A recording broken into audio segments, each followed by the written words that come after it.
আজকে ধর্মের কথা বলতেছো, আজকে আগমন, শাহিন ভাইয়ের আগমন, জেলামিরের আগমন, পুরানদীর আগমন, ঢাকা পক্ষ থেকে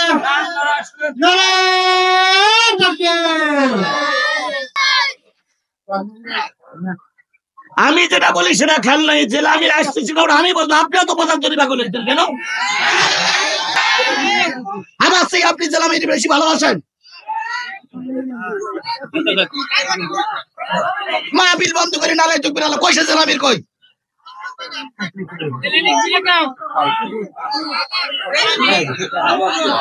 একটা ওয়াজ মাহফিল যদি বন্ধ করি না রে তাকবীর, আরে বাপ রে বাপ।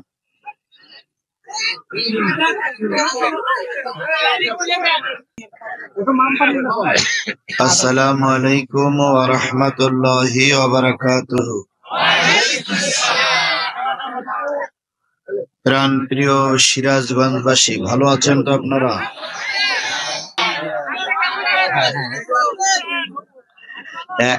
এখন তো সবাই ভালো আছে। এখন তার আর বাতি নিভিয়ে চলা লাগে না, মঞ্চে আসার জন্য ভয় করে আসা লাগে না। এখন আর সে বাতিলেরা মঞ্চ চেয়ারে বসে থাকে না, এখন সব ডাইন বলাকের লোকদের হাতে। কথা বলেন ঠিক না বেঠিক? নাহমাদুহু ওয়া নাস্তাঈনুহু ওয়া নাস্তাগফিরুহু ওয়া নাউযু বিল্লাহি মিন শুরুরি আনফুসিনা ওয়া মিন সাইয়্যাতি আ'মালিনা। من يهده الله فلا مضل له ومن يضلله فلا هادي له ونشهد أن لا إله إلا الله وحده لا شريك له الذي أرسله بالحق بشيرا ونذيرا وداعيا إلى الله بإذنه وسراجا منيرا. فقد قال الله تعالى في كلامه المجيد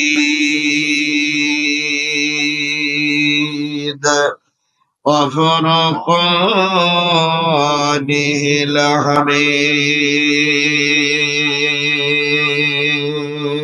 الحميد. أعوذ بالله من الشيطان الرجيم. بسم الله الرحمن الرحيم. ومن يطع الله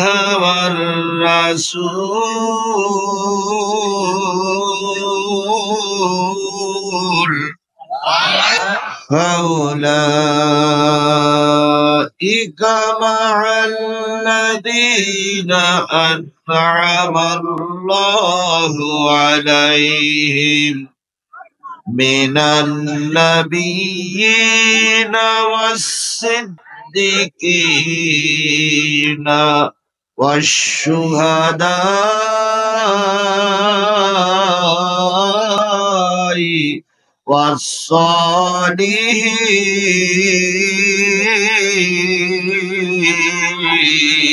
والصالحين وحسن أولئك رفيقا.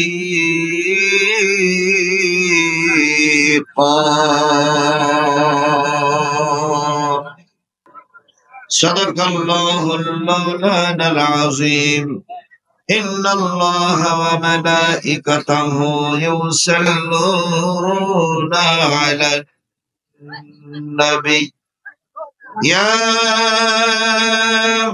أيها الذين آمنوا صلوا عليه وسلموا تسليما اللهم صل على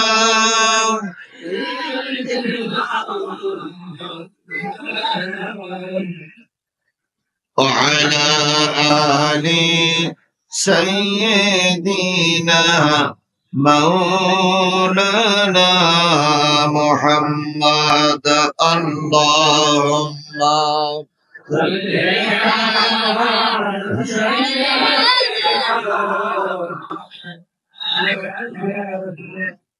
وعلى آل سيدنا حبيبنا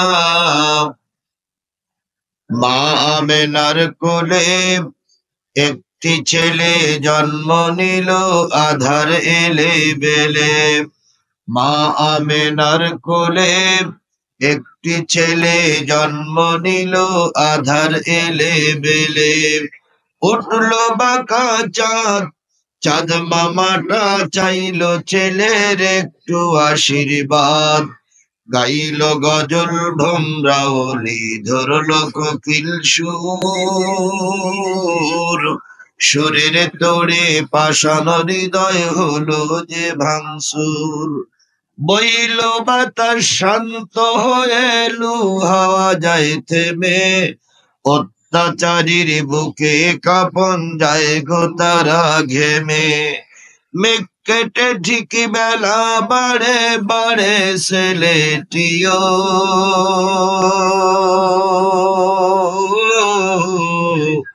সেই ছেলেটি আমার নবী সবার তিনি প্রিয় আল্লাহুম্মা জোরে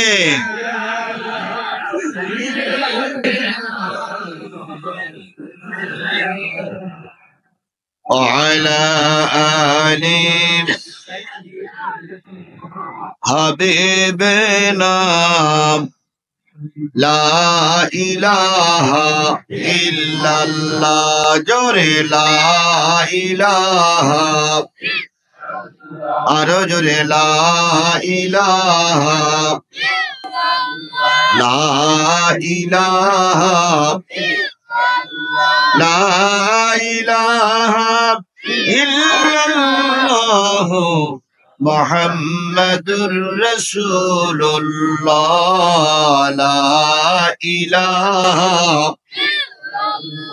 লা ইলাহা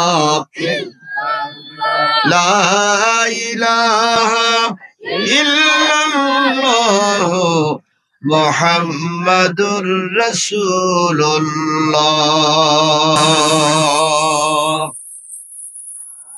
সকলে জবান খুলে একসাথে এক বাক্যে বলছি সাল্লাল্লাহু আলাইহি ওয়াসাল্লাম সিরাজগঞ্জ জেলার বহুলি ইউনিয়নের খাগা নয়াপাড়া জামে মসজিদের উন্নয়ন কল্পে অনুষ্ঠিত হচ্ছে ৭০তম একদিন ব্যাপী বাৎসরিক ওয়াজ মাহফিল 18 ডিসেম্বর 2024 রোজ বুধবার। আজকের এই মাহফিলের সম্মানিত সভাপতি হযরত মাওলানা মোহাম্মদ নুরুল ইসলাম সাহেব, সভাপতি অত্র মসজিদ। সহ সভাপতি জনাব আলহাজ মোহাম্মদ শহীদুল ইসলাম সাহেব, সহ সভাপতি অত্র মসজিদ। আজকের এই মাহফিলের সম্মানিত প্রধান অতিথি বিশিষ্ট আলেমে দ্বীন, বিশিষ্ট ইসলামী চিন্তাবিদ, বাংলাদেশ জামাত ইসলামী সিরাজগঞ্জ জেলা শাখার সম্মানিত আমির, জননন্দিত নেতা জনাব অধ্যক্ষ মাওলানা মোহাম্মদ শাহিনুর আলম। আজকের এই মাহফিলের অন্যান্য দাওয়াতি অতিথিবৃন্দ, বিএনপি নেতারা এখানে কথা বলেছেন, জামাতের নেতারা উপস্থিত আছেন, সকল রাজনৈতিক দলের নেতৃবৃন্দ আলোচনা করেছেন। হযরত মাওলানা আবুল হাসান আজাদী, হযরত মাওলানা আমিনুল ইসলাম, হযরত মাওলানা আতিকুল ইসলাম আতিক, হযরত মাওলানা আহমদ আলী, হযরত মাওলানা আনোয়ার হোসেন যুক্তিবাদী সহ আজকের এই মাহফিলের দাওয়াতি ওলামায়ে হযরত সন্ধ্যাবেলায় সিরাজগঞ্জ জেলার বিভিন্ন কুঠিরি থেকে আগত দিনদার পরেজগার মুত্তাকি মুসলমান ভাই ও বন্ধুগণ, পর্দায় অবস্থানদাতা শ্রদ্ধাশীলা মা ও বোনেরা, সকলকে নিয়ে আবারও সালাম বিনিময় করছি। আশা করছি সালামের জবাবটা সবাই মিলে জোরে সোরে দিবেন। আসসালামু আলাইকুম ওয়া রাহমাতুল্লাহি ওয়া বারাকাতুহু।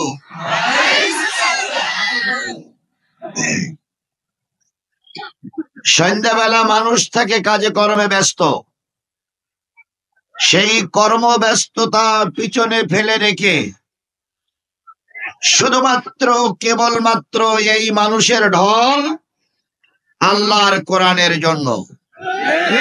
কিসের জন্য বলুন? আরো জোরে বলুন, কিসের জন্য? আল্লাহর কোরআনের জন্য। কোরআন এমন একটা জিনিস, যেখানে কোরআন থাকে সেখানে মুসলমানরা উপস্থিত হয়ে যায়।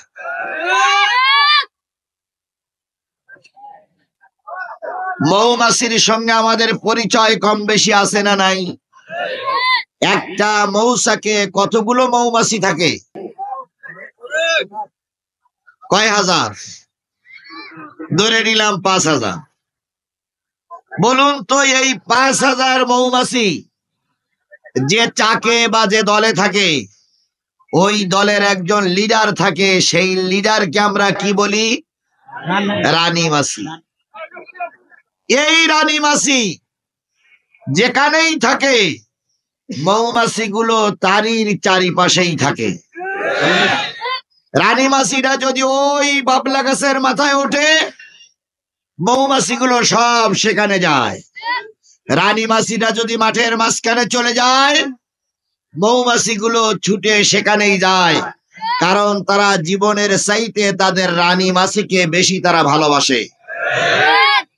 রানী মাছির যতটুকু না দাম, তার চাইতে লক্ষ গুণ কোটি গুণ বেশি দাম আল্লাহর কোরআনের। আল্লাহর কোরআন হলো মুসলমানদের রানী মাছির চাইতে দামি কিতাব। এই দামি কিতাব রানী মাছি নামক কিতাবটা যেখানেই থাকে, মুসলমানরা সেখানেই ছুটে যায়। আজকে রানী মাছির আহ্বান করা হয়েছে খাগা জামে মসজিদের সামনে নয়াপাড়া। মৌমাছিরা, কোরআনের মৌমাছিরা সব এখানেই চলে এসেছে। কথা বলেন ঠিক না বেঠি? আগামীকাল আবার যদি সিরাজগঞ্জ শহরে যদি রানী মাছির দাওয়াত দেওয়া হয়, এই মুসলমানরা সবাই আবার সেখানেই ছুটে যাবে। এবার বলুন তো, রানী মাছির একটা ধর্ম আছে, মৌমাছির একটা ধর্ম আছে। সেটা হলো রানী মাছি যেখানে থাকে, মৌমাছি সেখানে থাকে। এখন কেউ যদি মৌচাকে ঢিল মারে, কেউ যদি মৌচাকে ঢিল মারে, মাছি আর রানী মাছি সবাই বলে সুবহানাল্লাহ, বলো নাকি?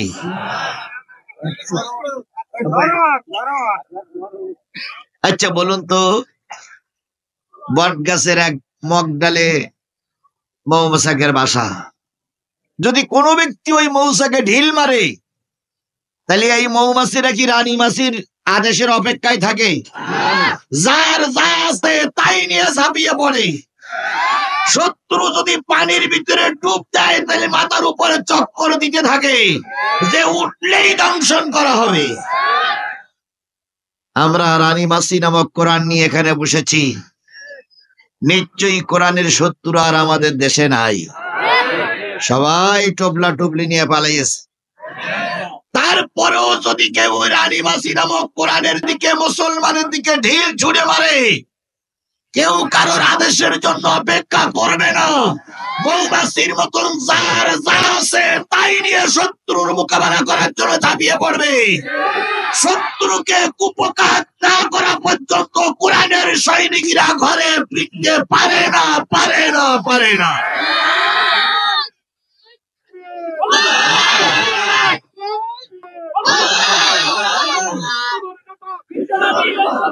একতার ভিতরে আলাদা একটা বরকত আছে, কথা বলেন ঠিক না বেঠিক? যাদের ভিতরে আছে একতা, তাদেরকে কেউ কোনোদিন দমন পীড়ন করে নিচে নামায় রাখতে পারে না। বিএনপির উপরে অনেক নির্যাতন হলো, বাংলাদেশ জামাত ইসলামের পরে অনেক নির্যাতন হলো। তৎকালীন সরকারের বাহাদুরির লোকেরা মনে করেছিল বিএনপি আর জামাত কখনো মাজা উঁচু করে সোজা করে আর দাঁড়াতে পারবে না।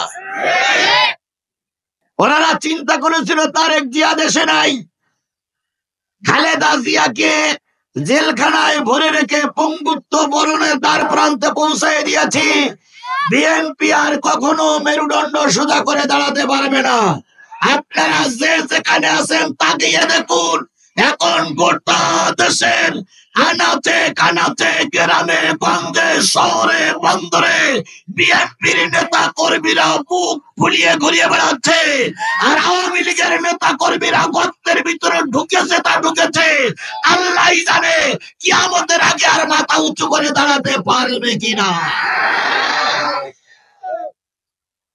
বাংলাদেশ জামাত ইসলামের ৮-৯ জন শীর্ষস্থানীয় নেতাকে কিসে ঝুলানো হলো? ওরা মনে করেছিল জামাত শিবির আর নাই, জামাত শিবির বাংলাদেশ থেকে বিলুপ্ত হয়ে গেছে। আল্লাহর কসম, যত অত্যাচার করেছো কর্মী বাহিনী ততই বেড়েছে। যত নির্যাতন চালিয়েছ দলের শক্তি আরো মজবুত হয়েছে। এখন গোটা বাংলাদেশে জামাত শিবিরের নেতা কর্মীরা মিছিল করছে, মিটিং করছে, জনসভা করছে, গোটা দেশে কোরআন নিয়ে বুক ফুলিয়ে ঘুরে বেড়াচ্ছে। খোদার কসম, কোন বাতিল শক্তি তাদের দিকে বেকা নজরে তাকানোর সাহস পাচ্ছে না। এ শক্তি কার? এ রহমত কার? যে আল্লাহ এই রহমতটুকু আপনার আমার পরে দিলেন, যে রহমত আল্লাহ আপনাকে আমাকে করেছেন, সেই মালিকের দরবারে শুকরিয়া আদায় করছি। সকলে মিলে বলছি আলহামদুলিল্লাহ। আরেকটু জোরে বলুন তো আলহামদুলিল্লাহ। সর্বকালের সর্বশ্রেষ্ঠ মহামানব, যার আদর্শ আমার নিজের জীবনে ধারণ করে নিজেকে উম্মত রূপে দাবি করেছি, সেই নবীর নামে দুরূদ আর সালাম সাল্লাল্লাহু আলাইহি ওয়াসাল্লাম। বন্ধুগণ, সময় কম, খুব খেয়াল করে দেখতে হবে। নবীর চাইতে ভালো মানুষ সমাজে কেউ ছিল না, কথা বলেন ঠিক না বেঠিক? নবীর চাইতে ভালো মানুষ বর্তমান সমাজে কেউ নাই। কিয়ামত পর্যন্ত নবীর চাইতে যদি ভালো মানুষ তালাশ করা হয়, সকল তালাশকারী যন্ত্রগুলো বিকল হয়ে যাবে, কিন্তু নবীর চাইতে ভালো মানুষ আর সমাজে কিছুই পাওয়া যাবে না। নবী যদি অর্থের পিছনে ঘুরতেন, কোন পাহাড়ের গায়ে হাত লাগাইলে পাহাড় কি হয়ে যেত? সোনা হয়ে যেত। নবী যদি সম্পদের পিছনে ঘুরতেন, গোটা উহুদ পাহাড়ের মতন বড় বড় পাহাড় গুলো নবীজি সোনা বানাতে পারতেন।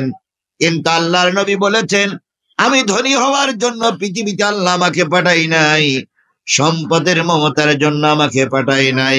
আল্লাহ আমাকে পাঠাইছে আল কোরআনের বিধান সমাজে চালু করার জন্য।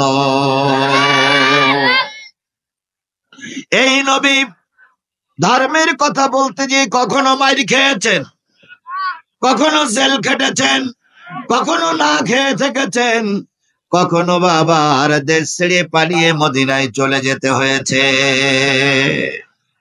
ধর্মের কথা বলতে গিয়ে যখন গেলেন, বিপক্ষের বাহিনী যখন নবীকে নরম কথায় বুঝাইতে পারলেন না, তখন নবীর জন্য একটা জেলখানা তৈরি করলেন। সেই জেলখানার ভিতরে আল্লাহর নবী 3.5 বছর ছিলেন। কয় বছর? আরো জোরে বলেন।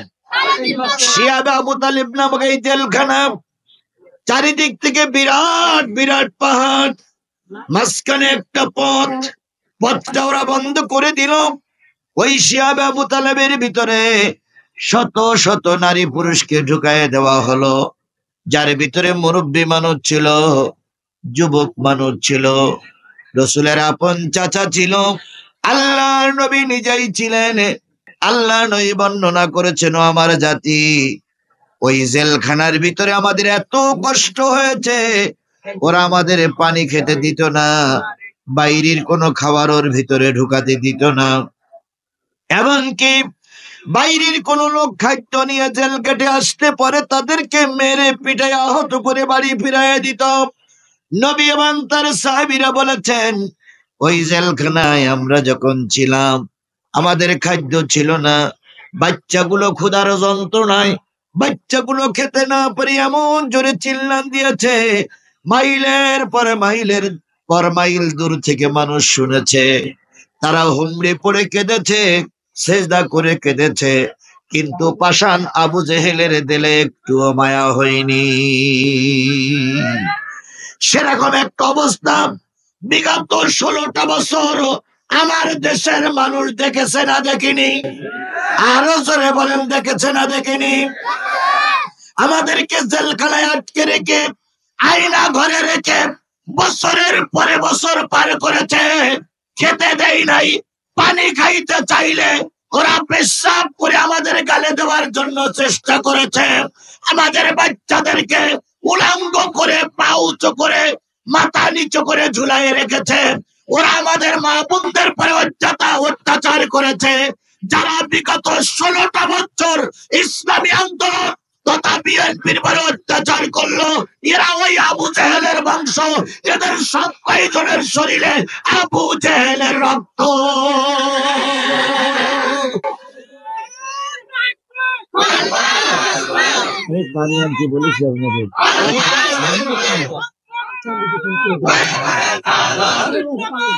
যে কটা দিন বলে শুধু ওয়াজ শুনলেই চলবে?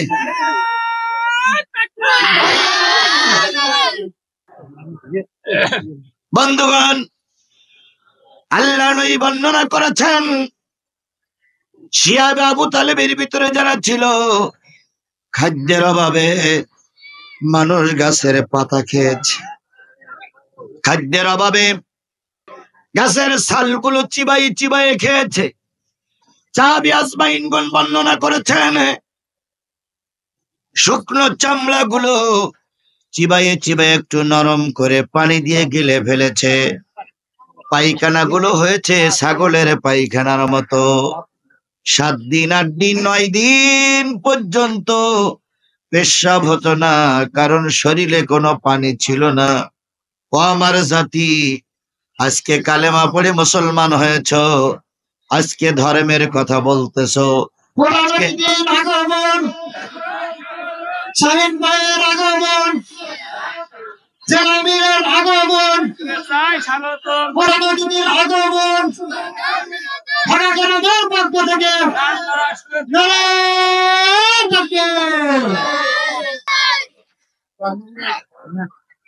আমি যেটা বলি সেটা খেয়াল নাই, জেলা আমি আসতেছি কারণ আমি বলবো, আপনিও তো প্রধান জরিপা করেছেন কেন?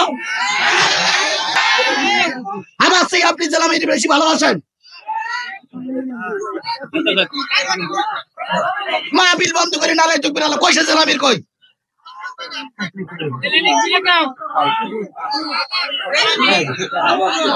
একটা ওয়াজ মাহফিল যদি বন্ধ করি না রে তাকবীর, আরে বাপ রে বাপ।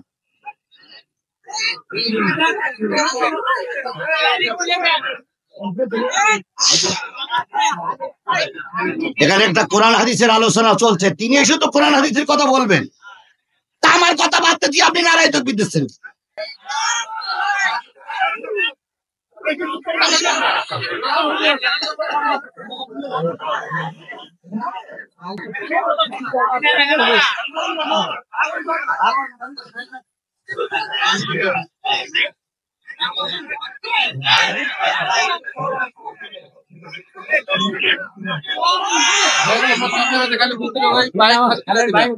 এই নেতাদের হয় আগে আসতে বলবেন নাই পরে আসতে বলবেন, এই নেতারা মাঝখানে এসেই ঝামেলা। নেতারা হয় আগে আসুক নাই পরে আসুক।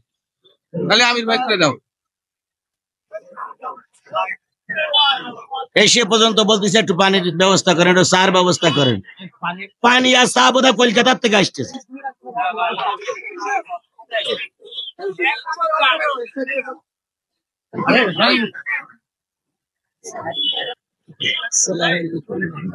ভালো আছেন?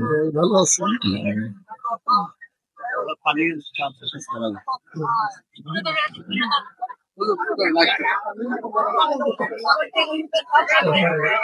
কতক্ষণ বসবেন আপনি? শোনেন, সন্ধ্যেবেলায় এমনি সময় কম, এখনই মুয়াজ্জিন আজান দেবে, আর আজান দিলে আমাকেও দৌড়াইতে হবে, জেলা আমির সাহেবকেও দৌড়াইতে হবে। আর আমাদের সঙ্গে মুয়াজ্জিনের বিরাট শত্রুতা, যেই একটু ওয়াজ মজে যায় সেই মুয়াজ্জিন বলে আর ওয়াজ করতে হবে না, নামাজে এসো। এই জন্য আমরা সময় খুবই কম। এখন বাজে কয়টা? এখন বাজে হলো প্রায় ধরেন 6:30 বাজে। আজান কতই? তাহলে দেখেন কত সময় কম। আমি আমি আমি কিছুক্ষণ কথা বলে ভাইকে কথা বলাই দিয়ে দোয়া করবো ইনশাল্লাহ। আমি আমার একটু হক আছে, হক বলে একটু আদায় করে ভাইকে দেব, তারপরে ইনশাল্লাহ। না, উনি শেষে বলবেন, আজকে উনি প্রধানত শেষে বলবেন, ভাইয়ের কাছে অনুমতি নিছি আমি, তো উনি শেষে বলবেন। তার আগে আমি বলতেছিলাম, রাসূল পাক সাল্লাল্লাহু আলাইহি সাল্লামকে শিয়াবে আবু তালেবে থাকতে হয়েছে কয় বছর? 3.5 বছর। ওনার দোষ ছিল কি?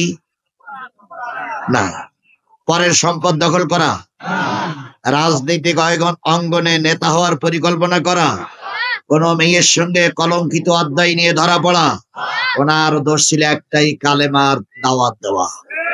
তুমি আর আমি যদি একই কালেমার দাওয়াত দেই, তুমি আর আমি যদি একই কালেমার কথা বলি, আল্লাহর নবীর যে দশা হয়েছে তোমার আমার সেই দশাই হতে পারে। কিছু মানুষ জেল কাটে আর কিছু মানুষ গোবে তেল মাখায়। কিছু মানুষ কি বলে জেল কাটতে কাটতে রুগ্ন হয়ে যায়, আর কিছু মানুষ খাইতে খাইতে তরমুসির মতন ভুড়ি মোটা করে। একই মসজিদের পাশাপাশি দুই মসজিদের ইমাম, একজনের নামে 10টা মামলা হয় আর একজনের নামে একটাও মামলা হয় না। জনগণ জিজ্ঞেস করে, হুজুর আপনার নামে মামলা হয় না কেন? ওই লোকটা মিসকে হাসি দিয়ে বলে, আমি একটু বুঝি সুঝে চলি, বুদ্ধি করে চলি, এই জন্য আমার নামে মামলা হয় না। আল্লাহর কসম, রসুল ধর্মের কথা বলে মামলা খেলো, রসুল ধর্মের কথা বলে মারি খেলো, আর তুমি ধর্মের কথা বলে বিমানে চড়ে বেড়াও।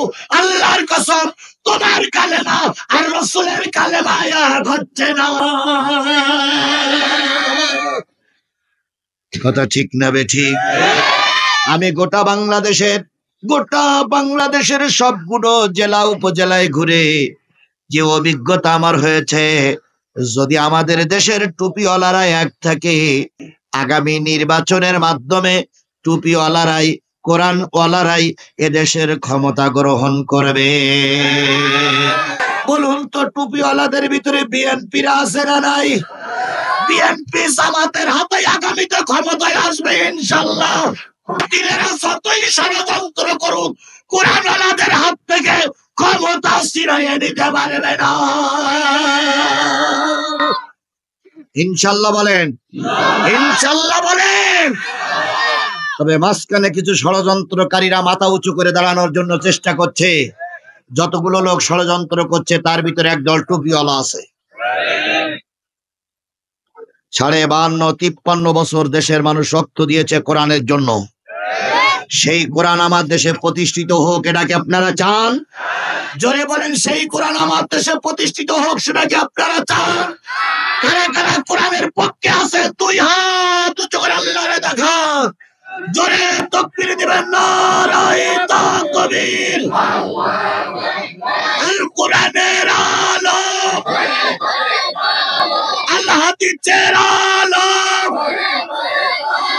তোমার নেতা, আমার নেতা, দুনিয়ার মুসলিম, লিল্লাহে তাকবীর। আল্লাহ আমাদের কোরআনের পক্ষে থাকা তৌফিক দান করুক। আরেকটু জোরে বলেন আমিন, আরো জোরে আমিন। বন্ধুগণ, আমি কোন সময় দুপুর বেলার দাওয়াত আর সন্ধ্যের বেলার দাওয়াত নিচ্ছাই না। কারণ দুপুর বেলায় দাওয়াত নিলি যদি 2টায় উঠি তাহলে সময় পাওয়া যায় 1.5 ঘন্টা, 2:30টায় উঠলি সময় পাওয়া যায় 1 ঘন্টা, মাগরিবের নামাজের পরপরই যদি উঠতে পারতাম তাহলে সময় পাওয়া যেত 1 ঘন্টা 15-20 মিনিট। কিন্তু কিছু ভাইরা কথা বললেন, সেখানে আরো 15-20 মিনিট চলে গেল। সময় ছিল আধা ঘন্টা, 1 ঘন্টা। 1 ঘন্টার ভিতরে অর্ধেক সময় হয়ে গেছে, আর অর্ধেক সময়ের কম সময় বাকি আছে। এতটুক সময়কে আপনারা কোরআনের জন্য থাকতে রাজি আছেন? সবাই মিলে বলেন রাজি আছেন? আল্লাহ আপনাদেরকে আমাদেরকে কোরআনের জন্য কবুল করুক। সকলে মিলে বলুন আমিন। বলুন তো, এই কর্তৃপক্ষ, এই যুবকেরা, এই দায়িত্বশীলরা এই কোরআনের মাহফিলটা দিতে যেয়ে কষ্ট করেছে না করেনি? এই মাহফিলটা দিতে যেয়ে, কোরআনের মাহফিল টিকায় রাখতে যেয়ে খরচ করতে টাকা পয়সা খরচ হয়েছে না হয়নি? আগামীকাল সকালবেলা যখন মাইকওয়ালা, ডেকোরেটর আওলা, অন্যান্য খরচ খরচা করে 25,000 টাকা ব্যাগে যাবে, তখন এই যুবকেরা বলবে গত বছর মাহফিল দিয়ে 25,000 টাকা ব্যাগে গেছিল, এবছর একটু গান দিয়ে দেখি কেরাম হয়। কারণ যদি লস খায় তাহলে ওরা হয়তো, আমি বলবো না যে করবে, ওরা হয়তো কোরআন থেকে মুখ ফিরাইয়ে নেবে। এখন আপনারা কি চান যে কোরআনের মাহফিল করে লস খাক? তাহলে দোয়া করলেই টাকা পকেটে এসে যাবে। আজকে বাড়ি দিয়ে 12 টাকা তাহাজ্জুদ নামাজ পড়ে দোয়া করবেন মাহফিল যেন কিয়ামত পর্যন্ত টিকে থাকে। খবরদার একটা টাকা যেন কেউ দিয়েন না। দুইটা জিনিস লাগবে, টাকাও দেওয়া লাগবে, দোয়াও করা লাগবে। কথা বলেন ঠিক না বেঠিক? তাহলে এই মাহফিল টিকায় রাখার পরে যতটুকু পয়সা বাঁচবে সে পয়সাগুলো মসজিদে দান করা হবে। মসজিদের অবস্থা দেখে আসলাম, মসজিদ বোধহয় 3 সেট না? ও, এই মসজিদটা কর্তৃপক্ষ বলছিল ভাঙা হবে। এখন মসজিদে আপনার 20টা টাকা দাবি করছি যে মসজিদে আপনার 20টা টাকা থাক। আমরাও এই মসজিদে 20টা টাকা দিতে চাই। কারা কারা দিতে চান না তারা একটু হাত তোলেন তো। হুজুর আমি টাকা দেব না।